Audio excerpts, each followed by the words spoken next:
പരിചയപ്പെടുത്താനാണ് ഈ വീഡിയോ ചെയ്തിട്ടുള്ളത്. ബിസിനസ് കേൾക്കുമ്പോൾ പേടിക്കണ്ട. യാതൊരു മുതൽ മുടക്കും ഇല്ലാതെ നമ്മുടെ വീട്ടിലേക്ക് ആവശ്യമായ ഉൽപ്പന്നങ്ങൾ വാങ്ങിക്കൊണ്ട് നമുക്ക് തുടങ്ങാൻ പറ്റുന്ന ഒരു ബിസിനസ്സാണ്.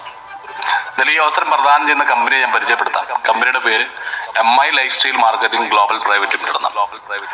2013 ഓഗസ്റ്റ് മാസം 14 ഈ കമ്പനി പ്രവർത്തനം ആരംഭിക്കുന്നത്.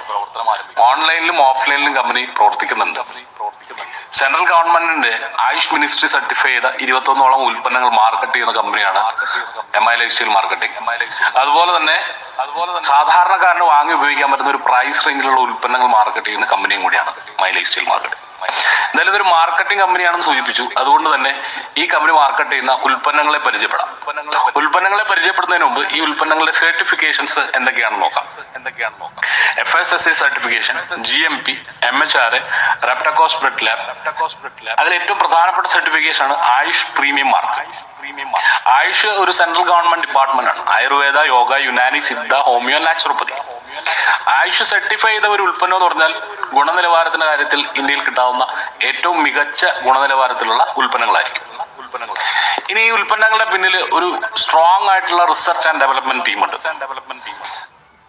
നമ്മുടെ റിസർച്ച് ആൻഡ് ഡെവലപ്മെന്റിന്റെ തലപ്പത്തുള്ളത് ഡോക്ടർ DB അനന്തനാരായണൻ.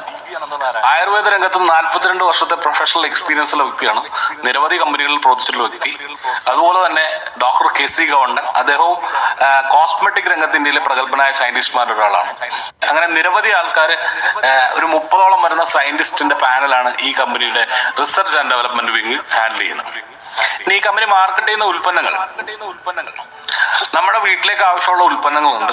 അതുപോലെ തന്നെ അഗ്രികൾച്ചർ ഉൽപ്പന്നങ്ങളുണ്ട്. നമ്മുടെ വീട്ടിൽ ആവശ്യമായിട്ടുള്ള ഹോം കെയർ ഉൽപ്പന്നങ്ങൾ. അതുകൂടാതെ ഏറ്റവും പ്രധാനമായിട്ട് കാറ്റഗറി വെൽനസ് കാറ്റഗറിയിലുള്ള ഉൽപ്പന്നങ്ങളാണ് ഈ കമ്പനി മെയിൻ ആയിട്ട് ഫോക്കസ് ചെയ്യുക. എന്താണ് വെൽനസ് എന്ന് ചോദിച്ചാൽ, രോഗം വരുന്നതിന് മുമ്പേ രോഗത്തെ പ്രതിരോധിക്കുന്ന രീതിയാണ് വെൽനസ് എന്ന് നമ്മൾ വിളിക്കുക. എന്തായാലും ഞാൻ ഉൽപ്പന്നങ്ങളിലേക്ക് കടക്കുകയാണ്. വളരെ ഡീറ്റെയിൽഡ് ആയിട്ട് പറയുന്നില്ല, കാര്യം ഉൽപ്പന്നങ്ങളെ പറ്റി ഒരുപാട് പറഞ്ഞു പോകാനായിട്ടുള്ള ഒരു സമയം നമുക്കില്ല. അതുകൊണ്ട് വളരെ കുറച്ച് സമയത്തുള്ളിൽ പറയാം.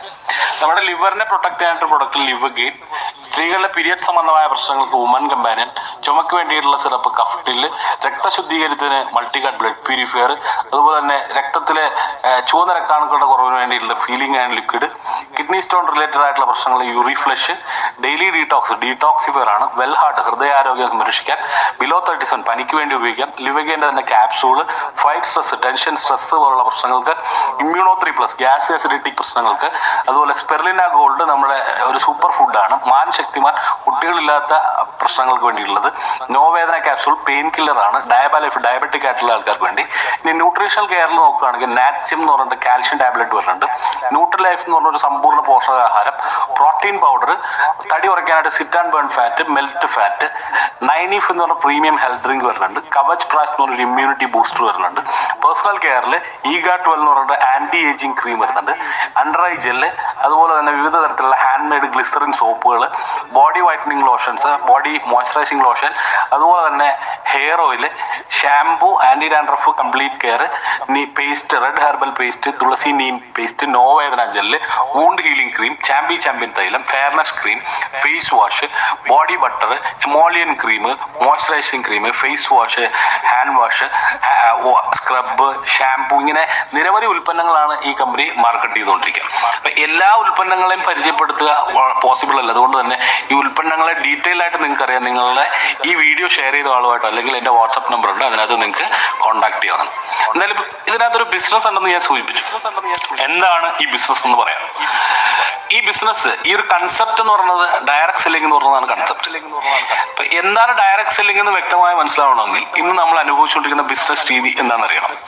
ഇന്ന് നമ്മൾ അനുഭവിച്ചുകൊണ്ടിരിക്കുന്ന ബിസിനസ് രീതി ട്രഡീഷണൽ മാർക്കറ്റിംഗ് അല്ലെങ്കിൽ പരമ്പരാഗതമായ വിപണന രീതി എന്ന് വിളിക്കാം.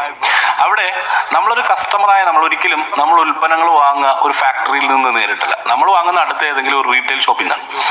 എങ്ങനെയാണ് ഈ റീറ്റെയിൽ ഷോപ്പിൽ ഈ ഉൽപ്പന്നം എത്തുക? ഇവിടെ മാനുഫാക്ചറുടെ കയ്യിൽ നിന്ന് ഒരു C&F ഏജന്റ് ഈ ഉൽപ്പന്നങ്ങൾ വാങ്ങുന്നു. അദ്ദേഹം അതൊരു നാഷണൽ ഡിസ്ട്രിബ്യൂട്ടറിന് കൈമാറുന്നു. അദ്ദേഹം അതൊരു റീജിയണൽ ഡിസ്ട്രിബ്യൂട്ടർ കൈമാറുന്നു. അവിടെ നിന്ന് ഒരു സ്റ്റോക്കിസ്റ്റ്, ഒരു ഹോൾസെയിലർ, അതിനുശേഷമാണ് റീറ്റെയിൽ ഷോപ്പിൽ ഉൽപ്പന്നം എത്തുക. ഇനി റീറ്റെയിൽ കടയിൽ എത്തിയാൽ മാത്രം പോരാ, അതിന് ശക്തമായിട്ടുള്ള അഡ്വർടൈസ്മെന്റ് വേണം. അപ്പോൾ മാർക്കറ്റിംഗ് എക്സ്പേർട്സ് പറഞ്ഞ ഇങ്ങനെയാണ്, ഒരു ഉൽപ്പന്നത്തിന്റെ ഉൽപാദന ചെലവും ഉൽപാദകന്റെ ലാഭവും എന്ന് പറഞ്ഞാൽ ആ ഉൽപ്പന്നത്തിന്റെ MRPയുടെ 30% വരെ വരുത്തും. ബാക്കി വരുന്ന 70% പോകുന്നത് ഈ ഇടനിലക്കാരായിട്ടുള്ള ആൾക്കാരിലേക്കും പരസ്യക്കാരിലേക്കുമാണ് പോയിക്കൊണ്ടിരിക്കുക. ഇവിടെയാണ് ഡയറക്ട് സെല്ലിങ്ങിന്റെ ഒരു പ്രസക്തി. ഡയറക്ട് സെല്ലിങ് മാനുഫാക്ചറുടെ കയ്യിൽ നിന്ന് ഉൽപ്പന്നങ്ങൾ നേരിട്ട് കസ്റ്റമറിലേക്ക് എത്തിക്കുകയാണ് ചെയ്യുക. മാനുഫാക്ചറിൽ നിന്ന് ഒരു ഡയറക്ട് സെല്ലിംഗ് കമ്പനി, അവിടെ നിന്ന് ഒരു കസ്റ്റമറിന്റെ വായ്മൊഴിയാനുള്ള പരസ്യത്തിലൂടെയാണ് അടുത്ത കസ്റ്റമറിലേക്ക് ഉൽപ്പന്നങ്ങൾ പോവുക. ഇനി ഇവിടെ എന്താണ് സംഭവിക്കാന്ന് വെച്ച് കഴിഞ്ഞാൽ, ഇവിടെ ഈ 70% തുക സാധാരണക്കാരായ കസ്റ്റമറിലേക്ക് തന്നെ റീഡിസ്ട്രിബ്യൂട്ട് ചെയ്യപ്പെടുകയാണ് ചെയ്യുക. ഇതാണ് ഡയറക്ട് സെല്ലിംഗ് എന്ന് പറഞ്ഞ കൺസെപ്റ്റ്.